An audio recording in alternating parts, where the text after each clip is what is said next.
सभी विद्यार्थियों को नमस्ते।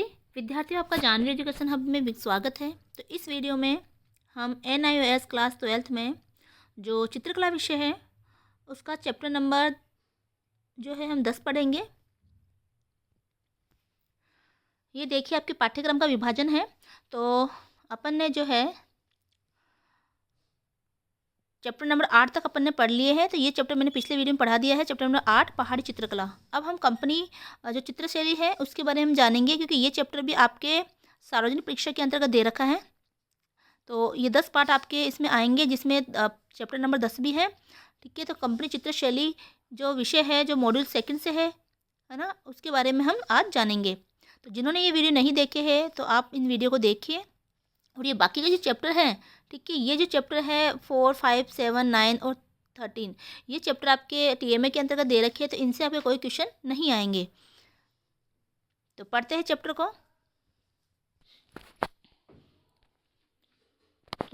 को।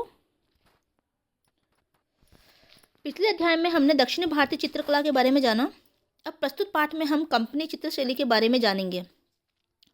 18वीं सदी के उत्तरार्ध में ब्रिटिश ईस्ट इंडिया कंपनी ने दक्षिणी एशिया में अपने प्रभाव का विस्तार किया। इस समय कंपनी के अनेक कर्मचारी इंग्लैंड से भारत आए। कलाकार, कवि, लेखक, नर्तक एवं संगीतकारों को अब तक राज दरबारों में संरक्षण प्राप्त था, पर अब वे भी अपने जीवन यापन के लिए अवसर तलाशने हेतु दूर चले गए। तो देखो,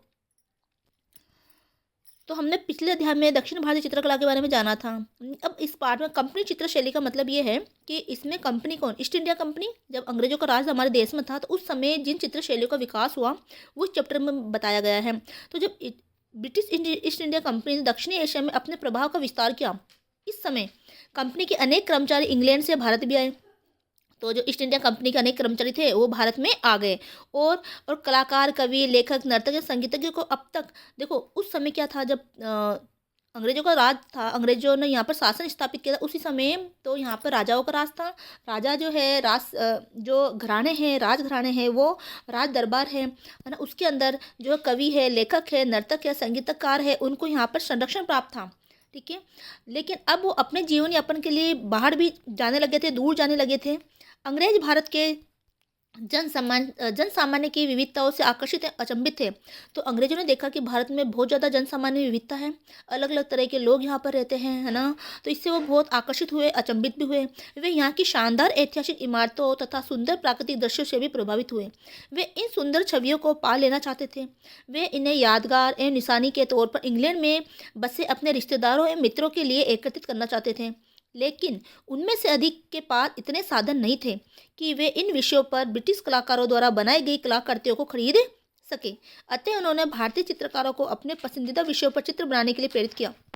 तो देखो, उतना उस समय उनमें सामर्थ्य नहीं था, संसाधन नहीं थे कि वो ब्रिटिश कलाकारों को द्वारा बनाई गई कलाकृतियों को खरीद सके। ठीक है, तो ब्रिटिश कलाकारों ने जो कलाकृतियाँ बनाई है उनको वो खरीदे। तो उन्होंने क्या किया कि भारतीय चित्रकारों को प्रेरित किया कि वो जो है अंग्रेजों की पसंद के अनुसार वो क्या बनाए, उन विषयों पर चित्र बनाए।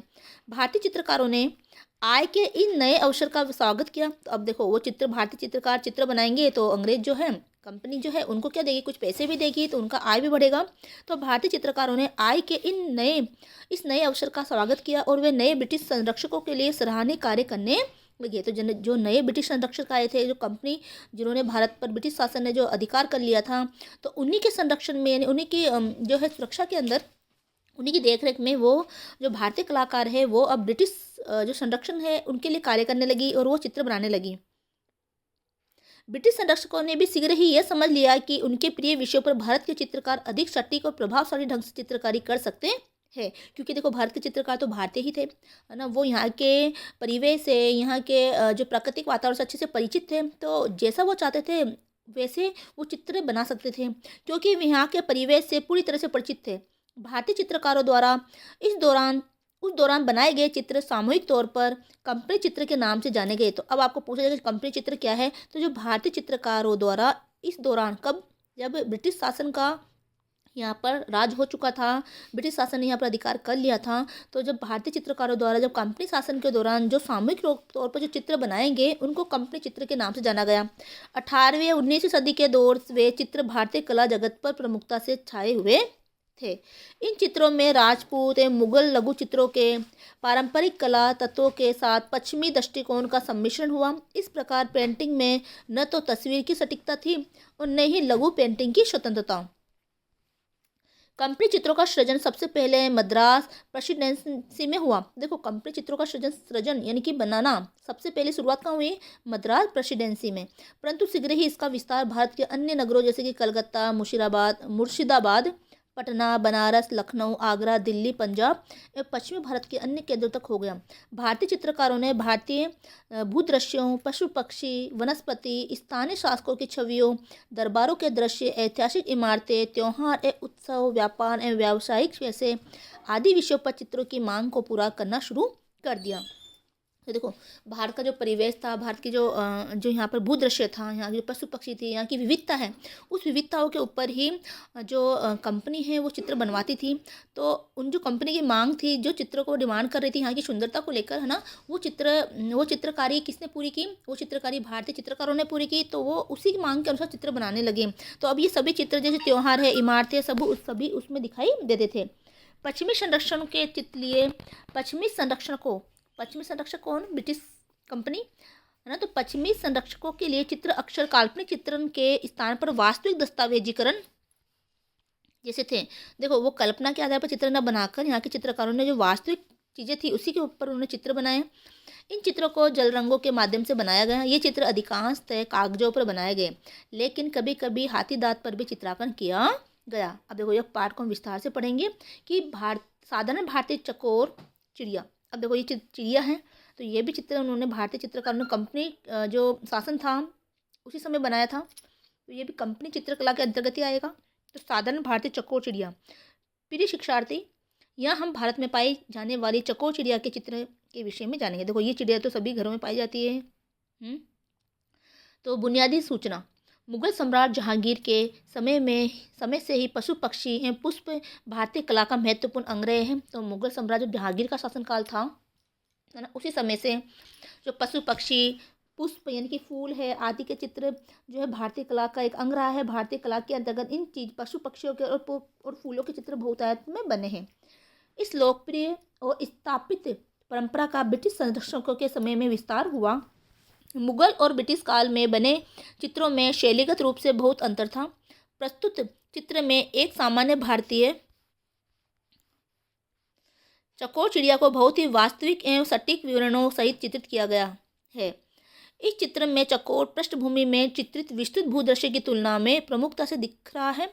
यह चित्र फ्रांसीसी के योद्धा क्लाउड मार्टिन के संग्रह का एक प्रमुख चित्र है। तो फ्रांसीसी योद्धा है क्लाउड मार्टिन, उन्हीं के संग्रहालय में चित्र रखा हुआ है। देखो, ये चित्र इस तरह से है ना। ये चित्र जैसे ये बनाया हुआ है जो भारतीय चित्रकारों ने ब्रिटिश कंपनी के लिए बनाया था। अब इस चित्र के बारे में जानते हैं। तो इस चित्र का शीर्षक है, इसका नाम क्या दिया गया है कि साधारण भारतीय चकोर चित्र। काल कौन सा है? 18वीं सदी ईस्वी। चित्रकार कौन है? अज्ञात, पता नहीं इसने किसने बनाया था। माध्यम क्या है? कागज पर जल रंग का प्रयोग किया गया है। शैली कौन सी है? कंपनी शैली, लखनऊ। संग्रह मोटोपोलिया म्यूजियम, न्यूयॉर्क में ये रखा गया है। तो देखो, भारत जो कंपनी है तो यहाँ से चित्र बनाकर, यहाँ के चित्रकार से चित्र बनवाकर वो अपने देश में ले गई। सामान्य विवरण। अब इस चित्र का सामान्य विवरण बताया गया है। कंपनी शैली में बने चित्रों में वनस्पति एवं पशु पक्षियों पर बनाए गए चित्र उच्च कोटि के हैं। साधारण चकोर चिड़िया का ये चित्र उनमें से एक है। इस चित्रण में चित्रकार ने महीन विवरणों पर विशेष ध्यान दिया है। चिड़िया के प्रत्येक पंख में बारीकी से रंग भरकर उसकी बाह्य रेखा अंकित की गई है। शरीर में धब्बों एवं चिन्हों को चित्रित करने हेतु काले एवं भूरे रंग की अनेक छटाओं का सुंदरता से प्रयोग किया गया है। आँखों को घेरता हुआ चमकदार वृत्त चित्रित है तथा पैरों की सतह पर खुरदरापन दर्शाने हेतु समानांतर रेखाओं की पुनरावृत्ति की गई है। भूदृश्य जिसमें चिड़िया खड़ी है को चिड़िया से छोटा पैमाने पर तथा अल्प विवरण के साथ बनाया गया है। कंपनी शैली में इस प्रकार की चित्रों का मुख्य उद्देश्य ब्रिटिश शासकों के लिए नई प्रजाति का पूर्ण विवरण चित्रित करना था। ये चित्र 18वीं सदी ईस्वी में लखनऊ में एक फ्रांसीसी सैनिक एवं कला संरक्षक क्लाउड मार्टिन के चित्र संग्रह से लिया गया है। ये चित्र कागज पर जल रंग से बनाया गया है। चिड़िया के हूबहू चित्रण हेतु ठेठ पश्चिमी जल रंग तकनीक का प्रयोग किया गया है, जिसमें ब्रश के बेधड़क संघात एवं कोमल रंग छटाएं प्रयुक्त की जाती है। इन चित्रों का आकार छोटा रखा जाता था ताकि उन्हें एल्बम में रखा जा सके। पृष्ठभूमि में गहराई का आभास लाने हेतु रंग की छटाओं का एक क्रमिक आरोह अवरोह रखा जाता था। तो देखो यहाँ पर आंखों को भी घेरा गया है, देखो आंखों को घेरा गया है, ठीक है। और छोटे छोटे अलग अलग रंगों का प्रयोग करके जल रंग द्वारा इन चित्रों को कंप्लीट किया गया है। और साथ में पृष्ठभूमि है, इसकी जो पीछे का भाग है जो कि है ना प्राकृतिक दृश्य है, वो बहुत ही छोटा बनाया गया है, जबकि चिड़िया को इस पर बड़ा दिखाया गया है। अब इससे संबंधित कोई प्रश्न है?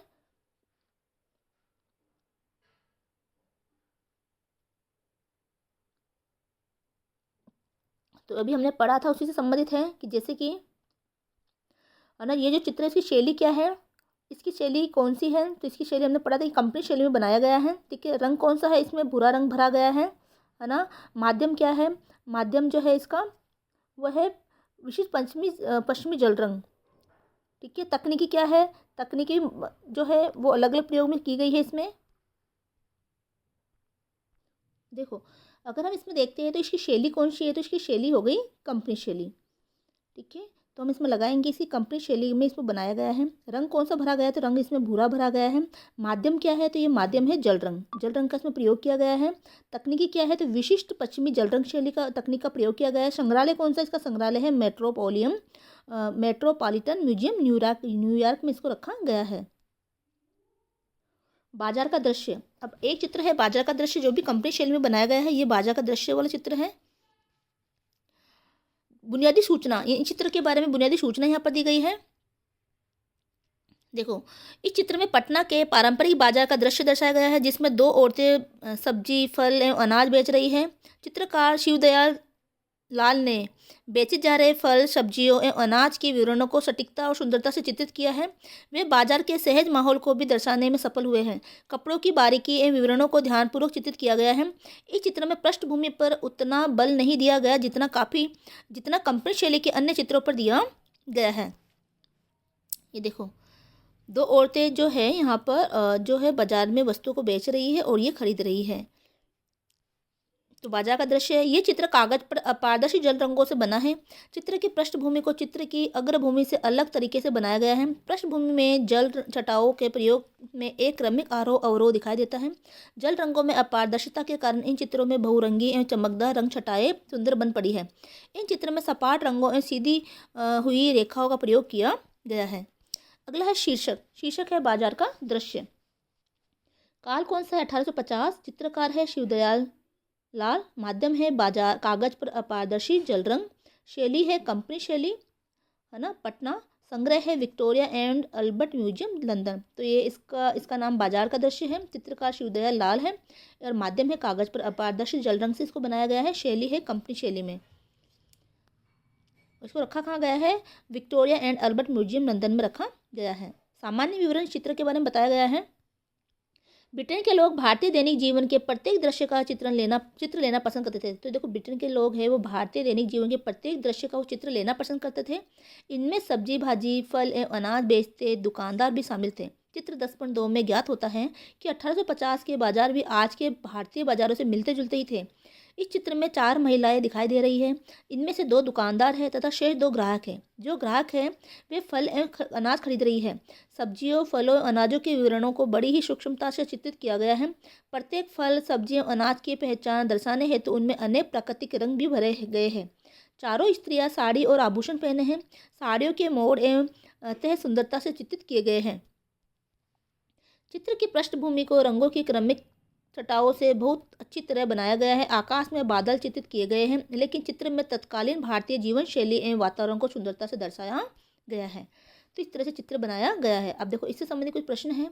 बाजार का दृश्य चित्र के चित्रकार का नाम लिखिए। तो अभी हमने पढ़ा शिवदयाल लाल इसके नाम है। बाजार का दृश्य में औरत बेच रही है। तो देखो सब्जियां और अनाज बेच रही है। तो ये औरतें क्या बेच रही है, सब्जियां और अनाज। बाजार का दृश्य में किस माध्यम का प्रयोग किया गया है, तो इसमें कागज पर अपारदर्शी जल रंग का प्रयोग किया गया है। अगला है पालकी। देखो ये चित्र है पालकी का। ठीक है, तो इसके बारे में हम जानकारी प्राप्त करेंगे। ये भी कंपनी शैली में ही बनाया हुआ है उसी समय। प्रिय शिक्षार्थी, हमारे पास पालकी नामक एक बहुत ही रोचक चित्रकारी का नमूना है, तो आइए इसके बारे में जानें। बुनियादी सूचना। प्रस्तुत चित्र तत्कालीन पेशों को दर्शाने वाले 42 चित्रों के समूह में से लिया गया है। एक प्रसिद्ध चित्र है। इनमें से पालकी में बैठा हुआ एक भद्र पुरुष एवं उस पालकी को 4 कहार उठाए दर्शाए गए हैं। तो ये जो उठाने वाले हैं उसको कहार कहा जाता है। ठीक है, ये कहार कहे जाते हैं जो पालकी उठाते थे। ठीक है, और इसमें कोई जो है कोई भद्र पुरुष यानी कि बैठा हुआ है। कहार एक समान वेशभूषा में है, तो जो भी कहार है उन्होंने एक जैसी वेशभूषा पहनी हुई है जो उस समय प्रचलित थी। चित्र में कुल मिलाकर पालकी और कहारों की को प्रमुखता दी गई है। इस कारण पृष्ठभूमि यूं ही छोड़ दिया गई है, केवल कहारों एवं पालकी को छाया को हल्के से दर्शाया गया है। ये चित्र 1815 से 1820 के मध्य वाराणसी में चित्रित किया गया है। शीर्षक पालकी। तो इस चित्र का नाम क्या है? पालकी है।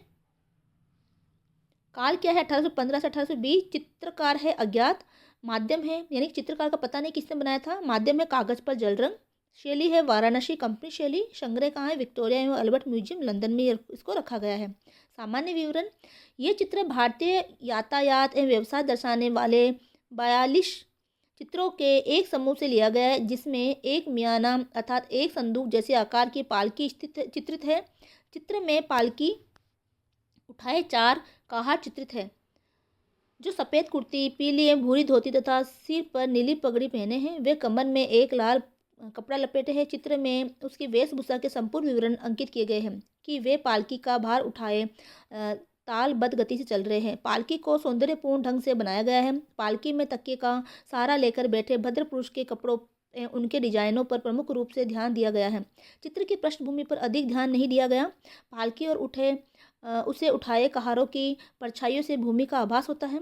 चित्र इंडो यूरोपियन जल रंग तकनीकी से कागज पर चित्रित किया गया है। तो ये कौन से जल रंग से बनाया गया है? कौन सी तकनीक से बनाया गया है? इंडो यूरोपियन जल तकनीक से। चित्रित मानव आकृतियों को अति वास्तविक रूप में तथा वस्त्रों को शैलीगत ढंग से दर्शाया गया है। कपड़ों की सलवटों तथा पैरों की लपेटनों में रंगों की छटाओं की विविधता है। पालकी के ज्यामितीय आकार को रेखांकन महीन रेखाओं की सहायता से अत्यंत सटीकता से किया गया है। महीन से महीन विवरण पर ध्यान दिया गया है। तो इस तरह से चित्र को बनाया गया है। अब इस चित्र से संबंधित कोई प्रश्न है कि पालकी से आप क्या समझते हैं? तो पालकी वो होती है जहाँ पर किसी भद्र पुरुष को उसमें बिठा कर ले जाया जाता है। पालकी चित्र शैली का नाम बताइए। तो ये भी कंपनी शैली के अंदर ही बनाया गया है। पालकी चित्र में पालकी कहारों ने किस तरह के वस्त्र पहने हुए हैं? तो उसने धोती है ना, कुर्ता है या शर्ट है, ये पहना हुआ है। बहुत ही साधारण दिखने वाले मनुष्य के जैसे उन्होंने वस्त्र पहने और एक जैसे वस्त्र पहने। पालकी चित्र किस काल में बना था? तो ये काल भी बताया गया है। देखो ये काल ये लिखा हुआ 1815 से लेकर 1820। तो इस तरह से प्रश्न के उत्तर बनते हैं। तो इस तरह से आपका ये चैप्टर कंप्लीट होता है। तो ज़्यादा से ज़्यादा वीडियो को शेयर करें और इससे संबंधित कुछ प्रश्न भी यहाँ पर दे रखे हैं जो पाठ के अंदर से दिए गए हैं। ठीक है, इनको ढूंढिएगा आप और ढूंढने का प्रयास कीजिएगा। तो ज़्यादा से ज़्यादा वीडियो को शेयर करें, चैनल को सब्सक्राइब करें। मिलते हैं अगले वीडियो में। जय हिंद, जय भारत।